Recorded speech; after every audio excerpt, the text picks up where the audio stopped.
Hello, strong, feisty women. I hope you all are well. So, as you might imagine, I do quite a bit of research for this show. I dive into the topic at hand, I scour the internet to learn as much as I can about each guest, and then I come up with topics and questions that I'd like to ask. So, by the time I get on to the Zoom with them, I generally have a fairly clear picture in my head of which shape the conversation will take. And sometimes, like this week, my guest comes in with a rattle can and a spray gun and just paints a picture the likes of which I never had imagined. And it's awesome. So this week's guest is Aimee Anaya Everett, and she is the co-owner of Catalyst Athletics. She has devoted nearly 30 years to the sport of Olympic weightlifting as an athlete and as a coach, and she has coached at the World Championship and Olympic level. And today she works with a lot of midlife women. So I'd imagined there'd be a lot of barbell talk. I know she's big on mindset, so I thought we'd have some self-affirmations or mental reframing work. But this one went so many unexpected places, kind of right out of the gate, that honestly, I just let go the reins and delighted in going along for the ride to see where we went. And it did not disappoint. So I will just let this conversation speak for itself, but I hope you enjoy it as much as I did. All right, before we get to it, give us a follow on Instagram and Facebook at Feisty Menopause. Head on over to the show notes and sign up for my free weekly Feisty 40 Plus newsletter. And do not forget that we have a kick-ass women's gravel camp happening at the end of April. It is filling up fast, so jump on that if you're interested. That's in the show notes too. Finally, quick thanks to MIDI for supporting this show and for their continued support. I hear from women each week who are finally getting the help they need. So thank you, MIDI, for helping the audience and for your support. All right, that is enough of me. Let's have a few words about our awesome sponsors and get on with the show. All right, Aimee, welcome. Welcome to the show. You come highly recommended from my coworker and friend, Catherine Taylor, who took one of your workshops. Well, thank you for having me and wanting me to come on your show here. So I thought it would be kind of fun, maybe just to start with the Slack that she sent me about the workshop and recommending you. You know, she said, I just did a lifting workshop this past weekend with this woman, you, Aimee, who is one of the top Olympic lifting coaches in the world. But also half the workshop was about mindset. She is also 47, going through major perimenopause, and actually started horseback riding because she needed a break from lifting after 29 years. I thought she could be a great guest. I really loved her mindset around lifting. So there's a lot to pull on here. You know, it's a lot in that little message. But I want to talk about all of it, but let's just start at the beginning. Like, how did you get into Olympic lifting yourself? I was just a kid. I was only 18 and I had moved away from home. My parents were heroin addicts, and the Oh, second I wow. graduated from school, the excuse me, the second I graduated from high school, I just got out of there. I packed up my little car and I moved away and um my aunt let me come and stay with her for a little bit for a while until I like got a job and got on my feet, which was just, so generous of her. And I moved a few hours away. So I lived with her for a little bit and then I got my own apartment and I was working. I remember at that time rent was $425 a month for my little one bedroom apartment. And I was like, oh my God, how am I ever going to pay $425 a month? It was so much money back then. And so I worked two jobs um, to make my way. And I started going to a community college because my plans had kind of changed and I was going to go to a 4-year college, but I just needed to I needed to feel like I needed to get on my feet a little bit and escape the trauma of my childhood and kind of heal from that. And so I started at this community college and I was playing volleyball at this community college. And my community college coach, I was just a skinny little thing and was like, you're so powerful and you have such a good jump, but you need to get stronger. So he introduced me to Mike Bergner, and at the time he was coaching a lot of volleyball players. And so I started lifting and I fell in love with it. And that's how I started. I never thought that I would still be involved in lifting today, but here I am. Wow. That is quite a story. And then, I mean, obviously Yeah. you found some sort of latent, untapped talent because you started competing, right? I mean, you really got into it. Yeah, I was very natural at it, and I did start competing, and I competed for a long time and had my run, but I just like I think that part of the problem with me is I was very good and very natural at the sport, and I worked really hard. I did work really hard. But I just didn't want it a whole lot. Like I just Mm, didn't I get that. like I didn't, I felt like I had to do it because I felt like I was doing it because I everybody told me I should, and that because I was good, and but like I didn't have it in me to like want to go to the Olympics, or like I just didn't want it. I worked You don't really have to hard and I excuse wanted to that be either. good. That's okay. Yeah. I think that's perfectly okay. Like Yeah. I wanted to be good, and I loved the feeling of winning, and I loved the like feeling, I loved all of that, but like I didn't love it enough to really give it everything that I had. I 100% definitely understand. didn't I definitely didn't want it as much for me as I want it for my athletes. Like I'm meant to be where I am, and I think that everything I went through as an athlete definitely um was there to make me a better coach and to learn lessons and stuff that I can help my athletes with and help the women I meet with, and things that I went through opened my eyes to a lot of things. But I think it was necessary to be the athlete that I was so that I could be the coach that I am. When did the coaching come into the picture? mm, Golly. what, year, what year is it? Maybe like 15 years ago. Is that in Was it apparent that that's how you wanted to make your living then? Was that sort No, of no? no, Okay. I was getting two master's degrees. I wanted to work for the FBI. This Oh was wow. like not in my long-term plan. um Coaching was not what I wanted to do. I really wanted to work for the FBI. I was working really hard in school. But, I met my husband. This was almost 20 years ago. And he owned a gym. He owned the fourth ever CrossFit affiliate in the world. And he was very into coaching. And that's just kind of where my life evolved. I was working really hard at that time. I was a single mom. I was going to school, getting two master's degrees, working all the time. And Coach Bergner at the time, he didn't want to take a lot of private clients. So he started giving me some like, hey, do you want to take this private client? And so I started doing that to supplement my income. So that's when I started coaching, really, is like doing that to start supplementing my income a little bit. And then it just kind of just kind of happened. It just kind of happened. And I'm a hard worker, and I don't know. So you It have was a not my master's life, degree in but human behavior psychology, right? Like that yeah, is one of your what did you want to do and in the forensics. FBI? And what's the I other one? wanted to be in forensics. I wanted to be Okay. a profiler. Interesting. Yeah, for serial killers. Yeah, it's, that's a whole other Which podcast and a is whole other so genre. funny. Which is so funny because now like serial killers and like all of that stuff is so popular, podcasts and shows, and it's funny because I spent years and years researching serial killers and studying that in school. And um so it's interesting now. I mean, I do listen to the podcasts and stuff, but it's interesting now how like trendy it is, I guess you can say, to like watch serial killer stuff and be involved in that. Yep, that is a whole other genre. That Yeah. yeah, we won't go too far down that road here. Um, so you are at this And then I point. just kept Go ahead. like coaching, and yeah, I just kept coaching, and then more coaching, and then more coaching, and then I started doing camps, and it's just like, and then just everything evolved. And then all of a sudden I woke up and it's like, well, it's too late to go to the FBI now. And now I've like made a career for myself. And I mean, it is very hard to like make a living coaching. Most coaches have to have another full-time job. And I'm very fortunate, what my husband and I have spent so many years building.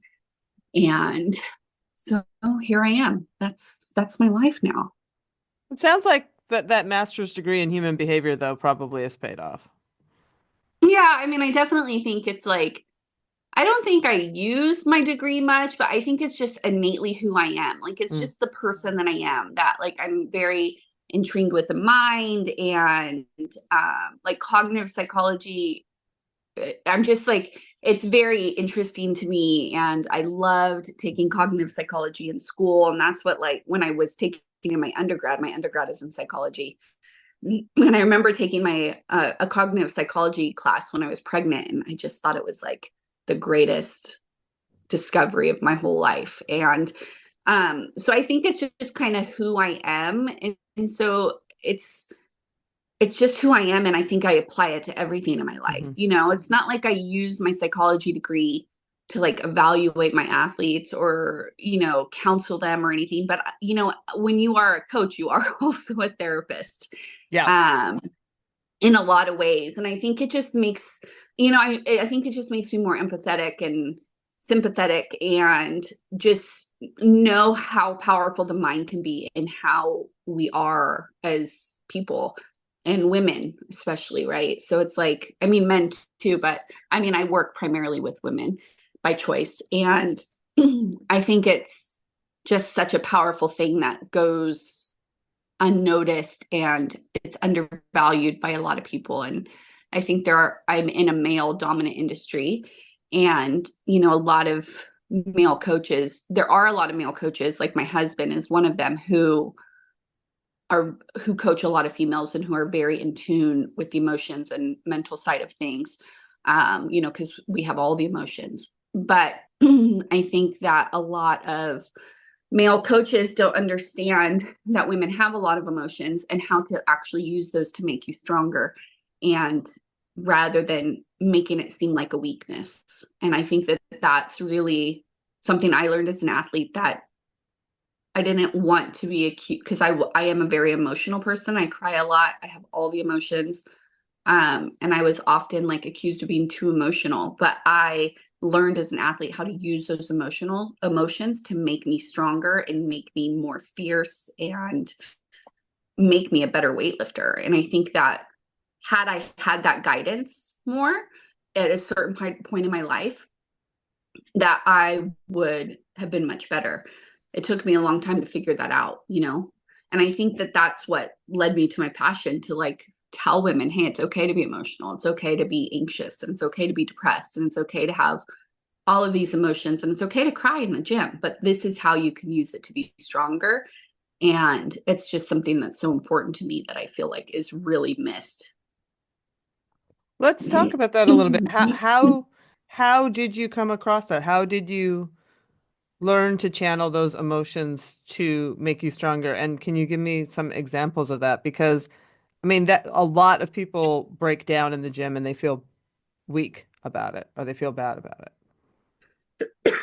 I think it was like a combination of me being tired of feeling weak when I was emotional, like when I was, if I would miss or I was crying or having a bad training day, and I would let that get to me. But I think it's also a combination of who I was as a child, and I had to survive like the most traumatic situations. And I have, you know, became a survivor out of my childhood trauma, and emotions wouldn't really get me far in those situations. Like I could be emotional and I could be have fear, and I lived in fear daily, and but how could I use that fear to make me stronger and make me like allow me to um come out of those situations strong and okay. And I think that that's something that I was able to take into lifting, that you can't, you know, Olympic weightlifting is such a mental sport, and you can be afraid, and it's easy to allow fear to come in and tell you you're not good enough and you're going to miss and you're not strong enough and you know you're not worthy and all of these things. But that emotional survivor instinct, I guess you can say, um I learned how to channel that into the sadness or the fear or Mm. whatever emotion I was feeling that day.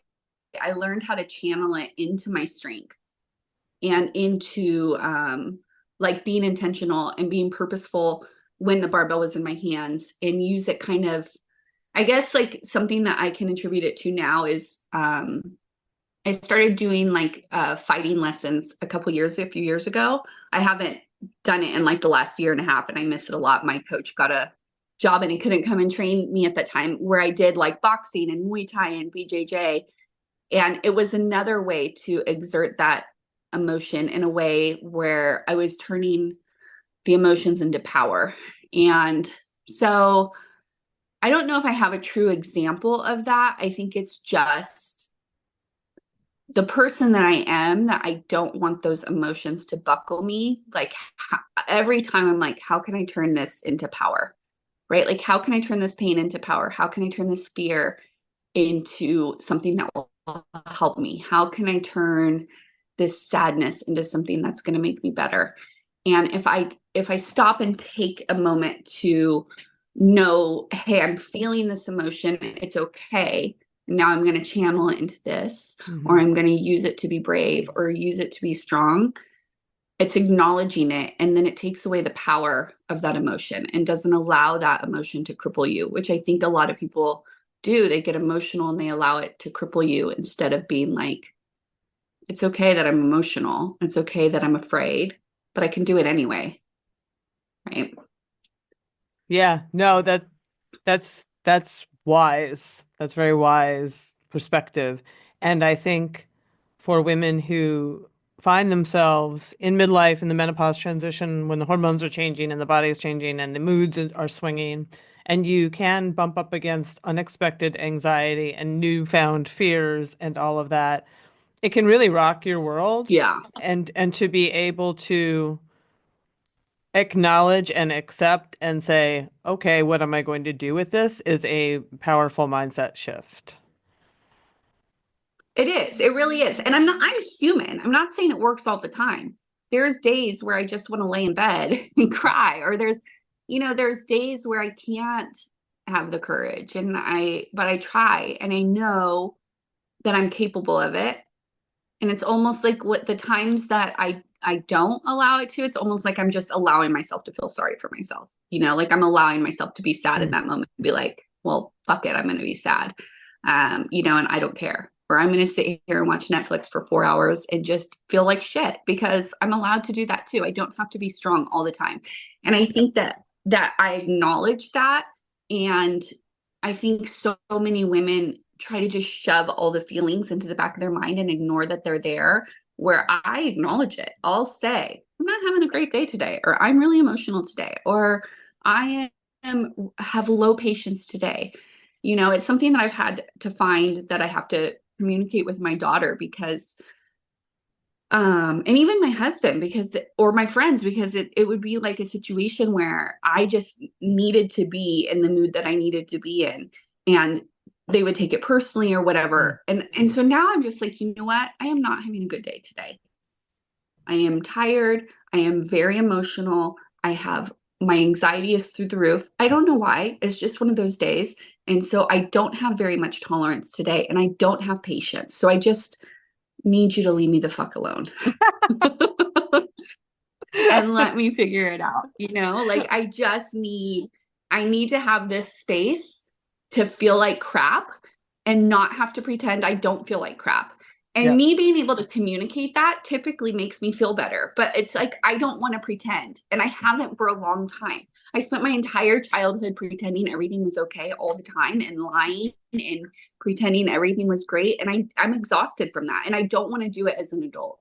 And I especially don't want to do it with all of these perimenopausal symptoms and hormones and everything. Like, I want to be like, you know what? I am not my best self today. And there's nothing wrong with that.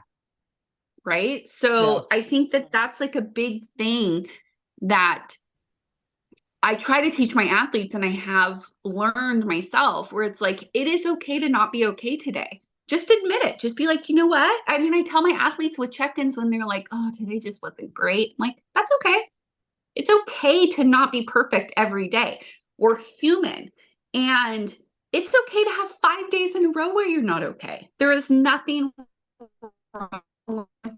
It doesn't mean you're a failure. It doesn't mean you're worthless. It doesn't mean you're not a great weightlifter. It doesn't mean you're a bad person. It means that you're just having a time. And there's nothing wrong with that. Is it frustrating? Does it suck? Sure. But like, there's nothing wrong with it. You're going to be okay. So let's talk a bit. You So alluded to that's your that's my big one. No, I'm down. I'm down. You alluded to your perimenopause, and I understand that you are 47 now. Like, what has that been like? Mhm. Like when did you start? Did you have any notions about perimenopause before you sort of hit this part of your life, or were you a little bit blindsided by it? I think I was blindsided and I was attributing a lot of it to my anxiety because Mm. I am clinically diagnosed with severe anxiety and I was attributing a lot of the symptoms to my anxiety. What were And you then I really experiencing? got to like just like the fogginess and the not sleeping and the emotional whirlwinds. A lot of it is the not sleeping or waking up 20 times a night or the peeing in the night or waking up and feeling like I'm in this fog like state all day. And just like being my emotions changed in a different way, you know? And I was talking to somebody and I went and got my hormones tested. This was actually like maybe 2 years ago. I went to see a hormone doctor and they put me on some hormones, some estrogen and some progesterone. And I swear it made me crazy. I was like, it I was it made me feel crazy. I would be saying stuff, and in my mind, I'd be like, why are you saying these things right now? Like, you don't mean these things. You sound crazy. It just changed me. And I I have just a stopped show putting coming all that. up on that. I have a show coming up on a woman who also grew up in an abusive kind of situation in her household, highly anxious, sensitive, and some women, especially if you have those trauma pasts, are exquisitely sensitive to hormones. They act on your brain too, and that Yeah. like nobody is talking about that enough, I think, because No. you're not the only person that I've heard this from. And my doctor was like, just keep, it's going to be fine. I was like, absolutely not. Yeah. I just stopped taking them. I was like, this is bullshit. I'm not going to feel like this. I refuse. And so that was a couple years ago when I first started feeling the symptoms. And so then I just put it off for a while. And I know I'm in that state, but I like don't want to go back to a doctor because I don't want to like go through that again. So I'm just trying to deal with it other ways. You know, because that was not fun at all. Is the horseback riding part of that? I think that so yeah, towards the end of last year, I just was like it was about this time last year. I had a talk with my husband. I was like, I am just not happy. There's no reason to not be happy. We have a great life. I have a great job. I have great friends. I'm happy in my life. Like everything is great. I don't have any complaints. I have a great marriage, great friends. I'm living a great life. I have built a great career. There's nothing to be unhappy about, but I am not happy. And I realized I really had spent some time thinking about it, and I realized that I mean I understand now why people have midlife crises. Like I get it. It's like I woke up one day and I realized I felt like I was in Groundhog's Day. You know that movie? Like where just Mm-hmm. same thing happens every single freaking day. Mm-hmm. And I realized that I was living to work. Every day I was waking up and my whole life was just work. I just was living to work and I wasn't working to live. And somewhere I mean I am a hard worker and I want to be the best and I wasn't saying no enough and I was just working to build and grow and become better. And somewhere in that line I forgot to live and I needed something for me. Before I had fighting for that. That was just mine. I didn't have to share it with anybody. You like when your job is weightlifting and then your outlet was weightlifting, but you spend all day in weightlifting and watching videos and talking to athletes about weightlifting, the last thing I wanted to do was go out in the gym and lift weights for my own self. And when I started fighting, it helped me a lot in a lot of ways. It helped my hormones, it helped my mental state. It gave me an outlet to where I can exert those emotions and stuff. And when I stopped doing that, like I said, my coach got another job, and I don't like to go take classes. I don't want to go do it with a group of people. I like doing it one-on-one. And it had been several months since I had something like that. And I had talked to him and I said, I want to start riding horses. And my friend, one of my friends, Michelle, one of my best friends, she recently quit weightlifting and was like, you know what? I have been wanting to ride horses. I've been wanting to have a farm. I've been wanting this for so long. I'm in the financial position. I can do this now. I work from home. Why am I not doing this? And she went and did it. And I was so envious of that. I was so envious that she stopped and she was doing something for herself. She's like, I work hard. I have a great job. My husband, I work hard. Why am I not doing this? And she did it. She sold her house in the city. She went and bought a little farm on this property, and she, got goats first, and she got chickens, and she got horses, and she was so happy. And, my husband and I had taken that step almost 10 years ago when we moved out of the city and moved here to the mountains because we wanted to be in the middle of nowhere. And I'm like, why am I not doing this? So she introduced me to someone to take lessons with. I had never ridden horses before. But it was always my dream. Like but it was a dream. It was a dream that I've had since a little girl, that I wanted to someday have horses, and I wanted to ride horses, and I wanted to have a little farm. But I never thought I was worthy of that dream. It was like a dream that I just didn't manifest or didn't put out there because I never thought it was going to be for me. Yeah. And I'm like, why can it not be for me? So I started riding horses, and the person my friend Michelle introduced me to, her name is Taylor. She was so great and taught me how to ride. And she actually sells consignment horses. So like say you have a horse you want to sell, you would give it to Taylor. She would train it and find an owner for it. And this horse came in, Cowboy, to her consignment program. And I just instantly fell in love with him. And I said, this is going to be my horse. And, here I am, this brand new beginner horse rider. And this horse was too much horse for me. And she's like, this isn't the horse for you. I was like, he is my horse. We're going to make it work.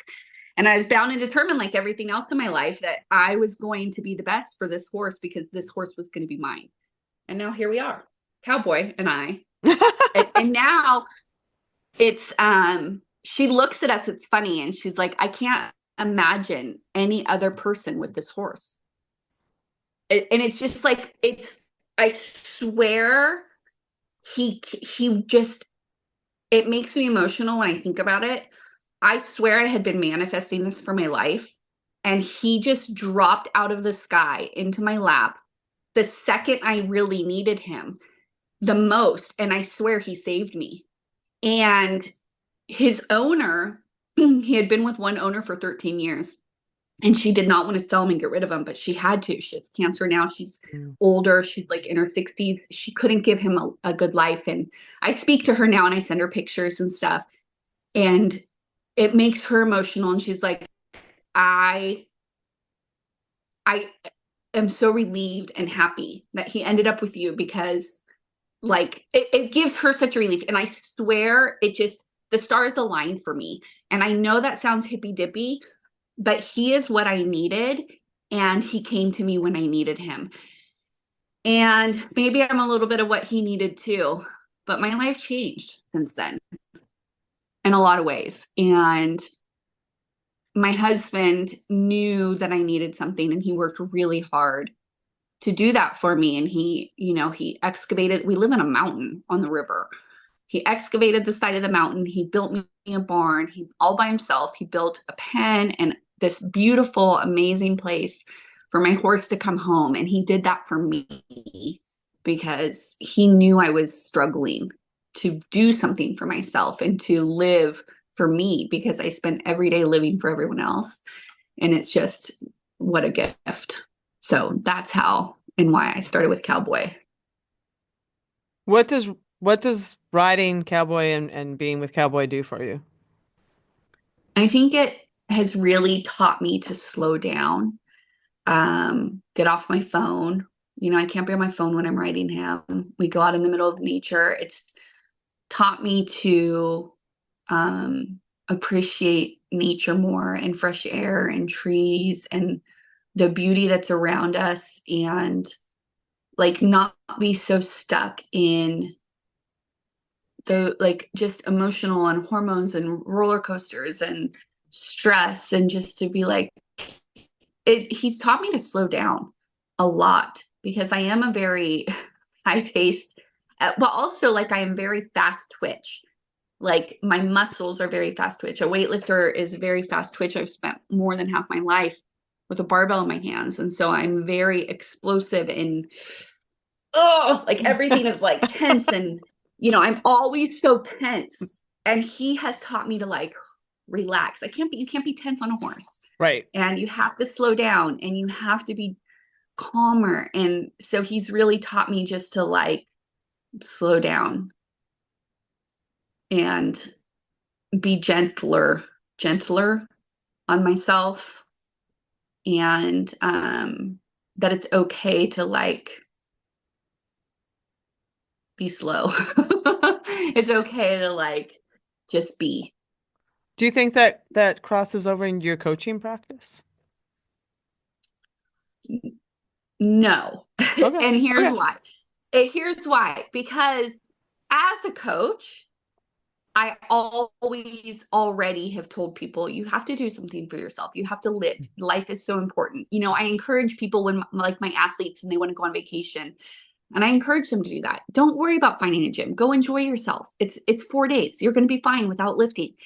I am I have always been one to preach it to everyone in my life.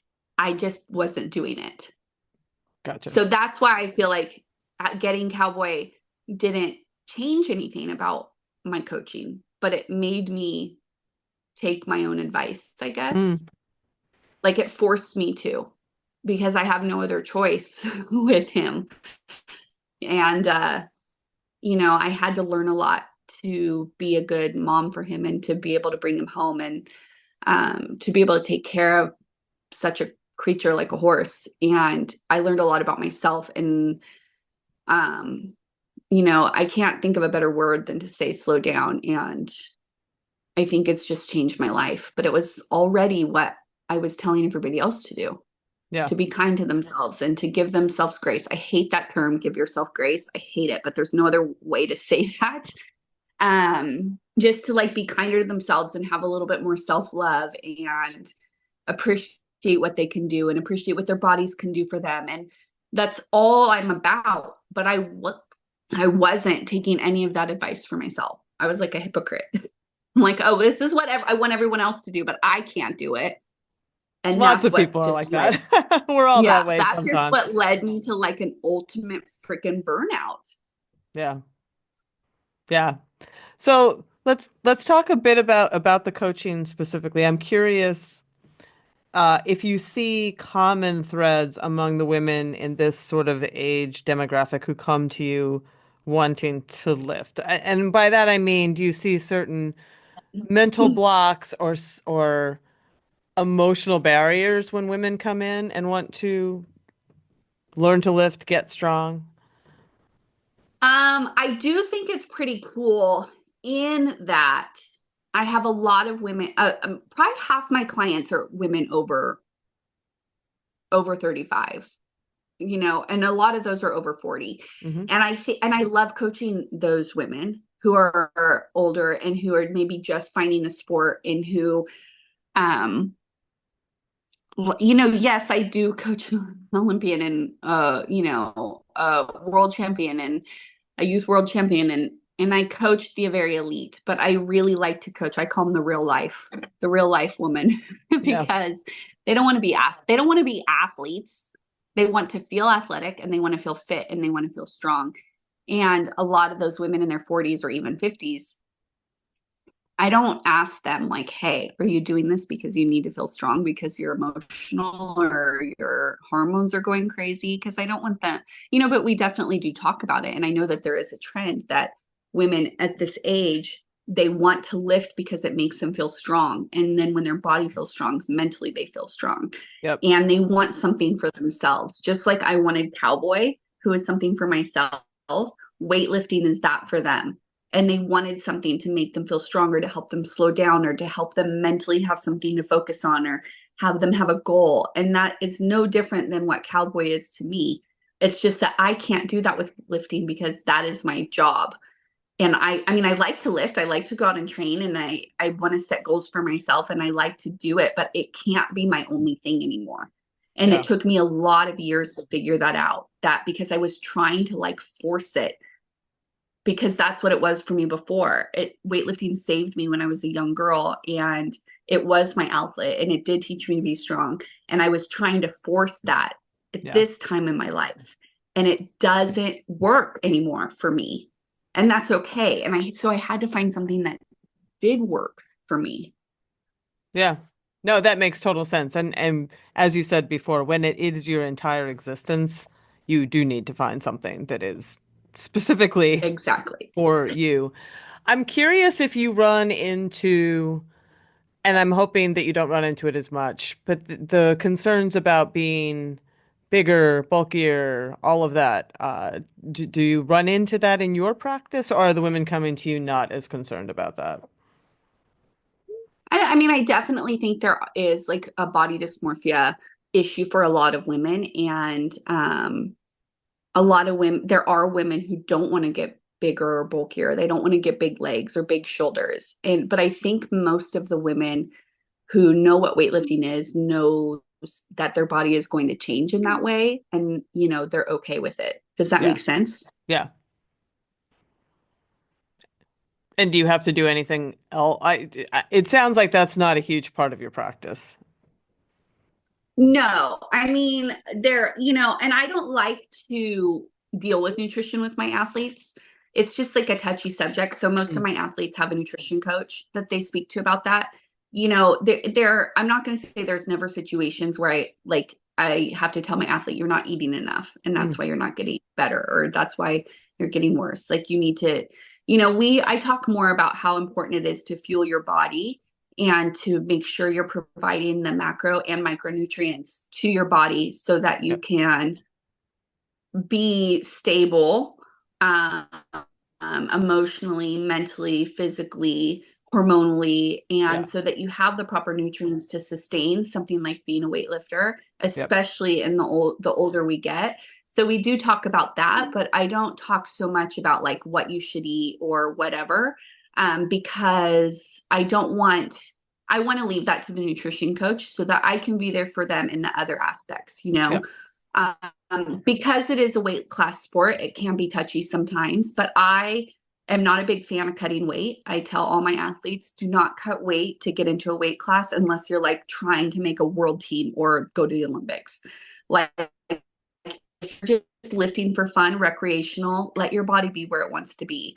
Eat to fuel your body, eat to fuel, like to make sure your hormones and your metabolism, everything is good for your health, and then just lift where your body wants to be.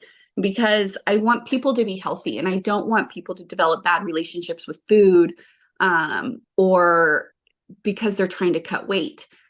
And I don't want people to live in a deficit like that because it's exhausting, it's hard, it becomes mentally challenging, it can create eating disorders, and it can take away from what they're trying to accomplish in the gym. And so I always just preach like, look what your body can do for you in the Yep. gym with that barbell. So fuel it properly. Yeah. I love that. Is there anything that we haven't covered, Amy, that you wanted to make sure that the audience heard? I feel like we've covered a lot of amazing I ground. feel like we kind of covered a lot of good stuff. I didn't think I was going to get so deep, I love but it. I kind of word vomited all my emotions here. No, it's perfect. I was just like, I didn't know where this was going when I started it, and I'm so happy it went where it did. Oh, good. So, So yeah, that's how I feel about that. I mean, I definitely think, especially when people feel like they're approaching menopause, or like older women who are lifting mhm. above 35. Some For some women I think it's above 40, because some women are still very, very strong at 35 and they don't feel that yet. But when you're over 40, you need to like eat and train to for your hormone and your strength and your mental health and your physical health, and it's just so valuable and so important. Um and like I said, know that there's nothing wrong with being an emotional person in the gym. Don't Yeah. let a stigma be attached to you. You know what I mean? Like, you're strong. Any 50-year-old woman who is in the gym training with the barbell, I have one woman who's 62. Her being in the gym with a barbell is so inspiring to me, that she goes out and trains every morning, and 5 days a week, and she eats well to fuel her body, and she drinks a lot of. It's so inspiring to me, because you know what a lot of 6-year-olds do? They just don't do that. Yeah. Oh, 100%. You are preaching to the choir here. And I love it because there's a whole generation of change happening and we're part of it. And it's Yeah, exciting to see. that's Yeah. all I want to do. If I can help 4 people in the world, I will be happy. That there's so much you can do for yourself that will make you feel amazing, be amazing, inspire other women, and just do something for yourself, so you're just a kick-ass queen. Mic drop right there. Well, thank you. Thank you. Thank you, cowboy. Thank you for sharing your story. You're And so welcome. yeah, it's 100% going to help more than four people. I hope so. Well, that's our show. And hearing that conversation again, my one wish for each of us in this new year is that we all find our cowboy. Okay, that said, come on back next week when I sit down for a fascinating show about insulin resistance and elevated blood glucose in otherwise active and athletic women with Oxford nutrition scientist Nicola Guess. She prides herself on separating the real info we need to know from the rubbish we need not worry about. And boy, I really appreciated her takes on all of this here. So come on back for that one. And until then,